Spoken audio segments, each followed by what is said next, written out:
Hello मेरे प्यारे students. तो आज हम करने जा रहे हैं मैथमेटिक्स की वर्कशीट नंबर 51 और क्लास 9। सबसे पहले अपना नेम, क्लास टीचर नेम, फिर डेट मेंशन करेंगे और उसके बाद अपनी वर्कशीट स्टार्ट करेंगे। ओके, सो आज का आपका टॉपिक क्या है? टॉपिक है बार ग्राफ।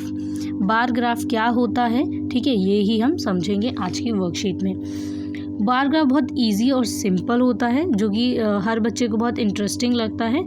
इसमें आपको करना कुछ नहीं है, मैं आपको नॉर्मली और सिंपली जो है पैराग्राफ रीड करके एक बार मैं समझाती हूँ कि इसकी समरी क्या है। सबसे पहले रिक्वायर्ड प्रीवियस नॉलेज आपको क्या पता होना चाहिए? Understanding of collection and presentation of data. आपको पता होना चाहिए कि आपको कैसे कोई भी जो है डाटा कलेक्ट करना है और उसका प्रेजेंटेशन कैसे देनी है, ठीक है। अगर आप ये जानते हैं तो आप बार ग्राफ को बहुत अच्छे से समझ जाएंगे। इसमें आपको बोला गया कि children you know about the representation of data by tables के थ्रू आपने रिप्रेजेंटेशन सीखा अभी लास्ट वर्कशीट्स में। Let's learn about the graphical representation of the data. अब इसकी ग्राफिकल रिप्रेजेंटेशन हम सीखेंगे कि डाटा को कैसे ग्राफ में हम रिप्रेजेंट करते हैं। Usually comparison among the individual items are best shown by means of graphs. अगर हम इस ग्राफ्स को देखें ध्यान से तो इंडिविजुअली आप हर जो है डाटा को देख सकते हैं और उसके बारे में समझ सकते हैं। Bar graph is one of the various methods of graphical representation of the data. Bar graph is a pictorial representation of data in which usually bar of uniform width are drawn with the equal spacing between them on one axis. Say the x-axis depicting the values of the variable are shown on the other axis, say the y-axis, and the height of the bars depend on the values of the variable. यहाँ पे आपको जो बताया गया है मैं graph के through आपको अभी समझाऊंगी। आपको इसमें क्या कहा गया है? इसमें आपको कहा गया है कि अगर आप बार ग्राफ देखें, आपको ये बार ग्राफ गिवन है। अगर इसमें आप देखें तो आप देख सकते हैं कि आपका एक्स एक्सिस जो है वो, उसके अलावा ये है आपकी वाई एक्सिस, ठीक है। यहाँ पे आप देख सकते हैं कि ये एक लाइन बन रही है। उसके अलावा आप देख सकते हैं कि यहाँ पे जो भी आप बना रहे हैं बार्स, ठीक है, इसमें आपको देखना है कि इनके बीच में जो डिस्टेंस रखेंगे वो इक्वल होना चाहिए, ठीक है। और उसके अलावा आपको ये देखना है कि ये जो है इनकी हाइट किस अकॉर्डिंग होती है, जो आपको गिवन डाटा है उसके अकॉर्डिंग होती है, ठीक है।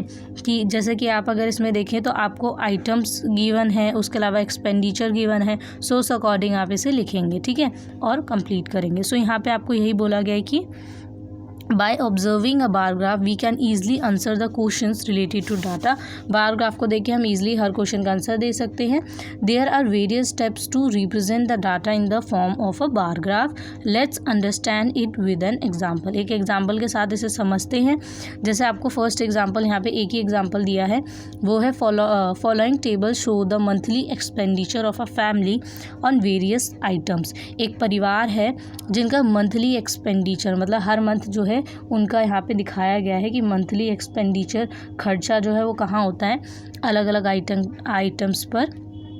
Draw a bar graph to represent the given information. आपको एक बार ग्राफ बनाना है यहाँ पे जो भी इन्फॉर्मेशन गिवन है इसके अकॉर्डिंग। ओके, यहाँ पे आप देखेंगे कि एग्जाम्पल फर्स्ट जो है हमने रीड किया, सॉल्यूशन है इसका कि we draw the bar graph of this data in the following steps. सबसे पहले हम बार ग्राफ कैसे बनाते हैं यहाँ पे आपको स्टेप्स के थ्रू समझाया गया है, ठीक है। फर्स्ट जो स्टेप है इसमें बोला है draw 2 perpendicular lines, one vertical and one horizontal. अगर आप देखें तो यहाँ पे एक वर्टिकल और एक हॉरिजॉन्टल, ठीक है, लाइंस जो है आप ड्रॉ करेंगे, ठीक है। एक होगी हॉरिजॉन्टल, दूसरी होगी वर्टिकल, और ये क्या है, एक दूसरे के परपेंडिकुलर हैं, आप देख सकते हैं।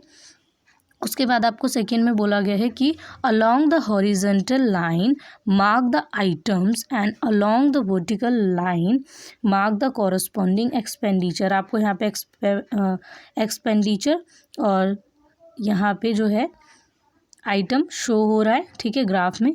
उसके बाद थर्ड पॉइंट में आपको बोला गया कि make bars of same with keeping uniform gap between them, जैसे मैंने आपको बताया कि आपको ये देखना है कि इनके बीच का भी गैप जो है सेम होना चाहिए और इसके बीच का गैप भी सेम होना चाहिए, ठीक है। ये गैप भी सेम होना चाहिए और ये गैप भी सेम होना चाहिए।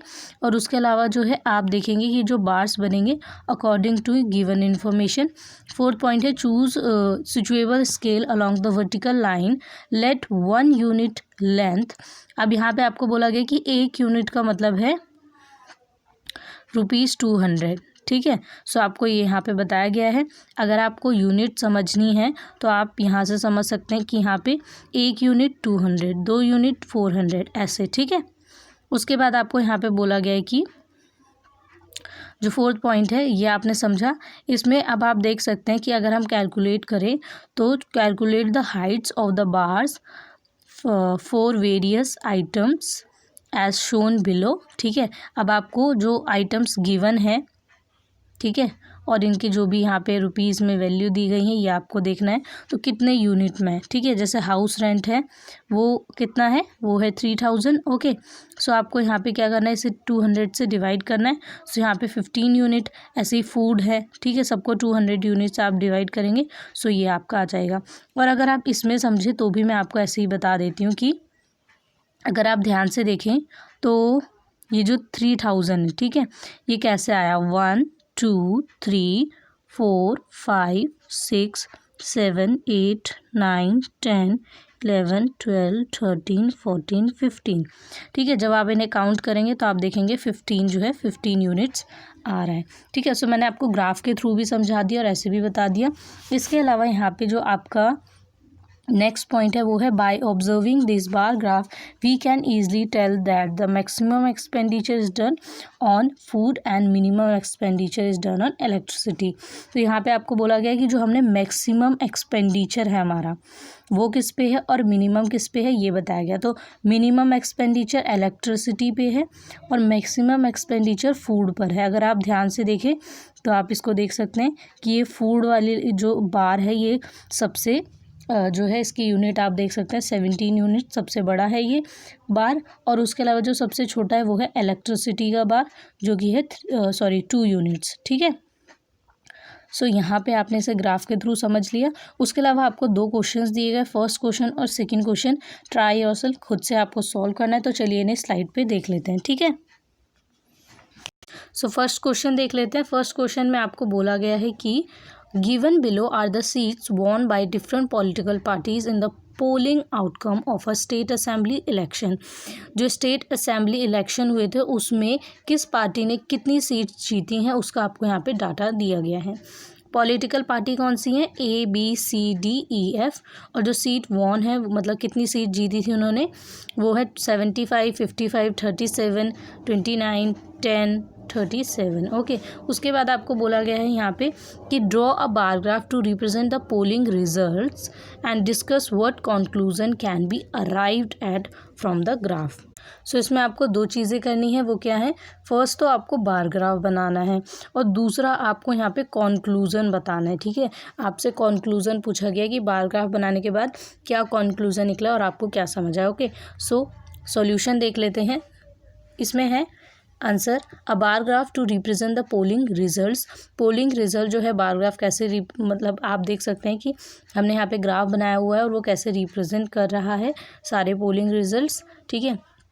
सो यहाँ पे आप देख सकते हैं कि जो ए पार्टी है उसने 75 जो है सीट्स वॉन की हैं, जीती थी, ठीक है। और उसके बाद बी है 55, सी है 37, डी है 29, ई है 10 और एफ है 37, ठीक है। उसके अलावा आप क्या देखेंगे कि यहाँ पे आपको एक्स एक्सिस, वाई एक्सिस और यहाँ पे आपको ओ, ठीक है, जो है लिखना ज़रूरी है। उसके अलावा आपको पॉलिटिकल पार्टी और सीट वॉन ये भी लिखना बहुत ज़रूरी है। सो ये बहुत सारी जो है माइनर पॉइंट्स हैं जो कि आप मिस कर देते हैं, आपको मिस नहीं करना है, ओके।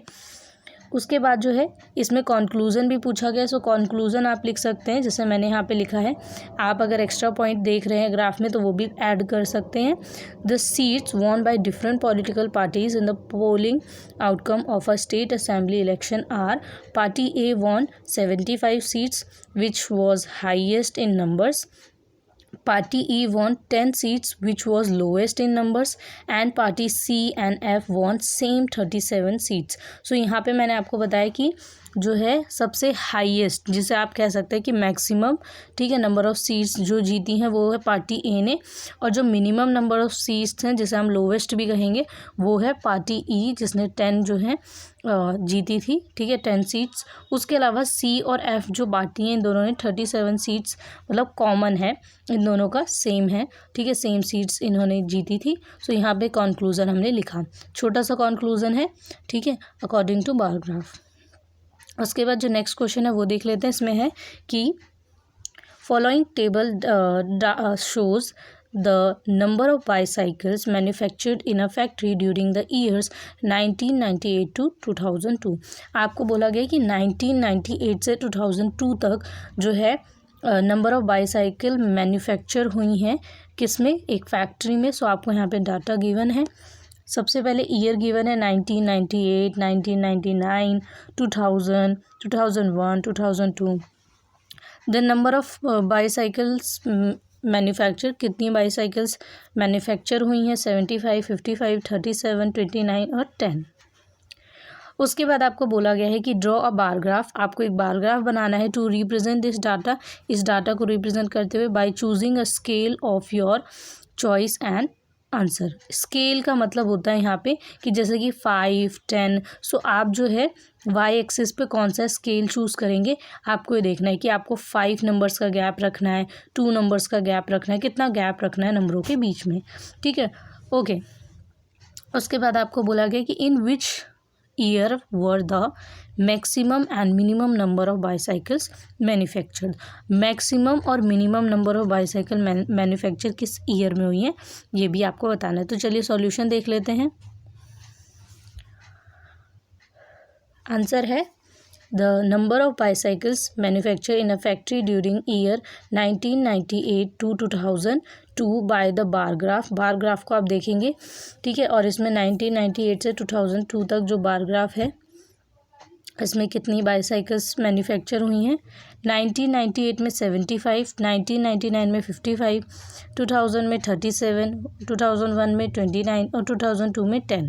सो आपने जो लास्ट ग्राफ बनाया था वैसे ही इसमें जो वाई एक्सिस है वो बिल्कुल सेम है उसी की तरह।